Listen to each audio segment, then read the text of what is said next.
ಹಾಗಾಗಿ ಮಿಥ್ಯಾ ಅಂತಂದರೆ ಯಾವುದು ಬದಲಾಗ್ತಾ ಹೋಗುತ್ತೆ ಅದು ಮಾತ್ರವೇ ಮಿಥ್ಯಾ.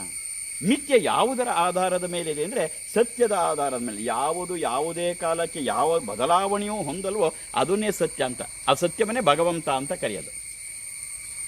ಈಗ ಒಂದು ಉದಾಹರಣೆ ಏನು ಅಂದರೆ, ನಿನ್ನ ಕಾರಿನ ಚಕ್ರ ತಿರುಗ್ತಾ ಇದೆ.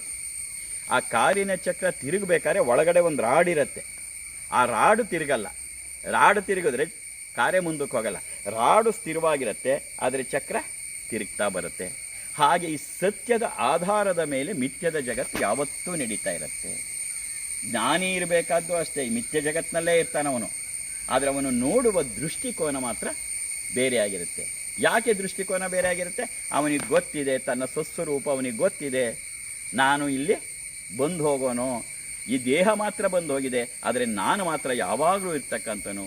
ಈ ದೇಹ ನಾನಲ್ಲ.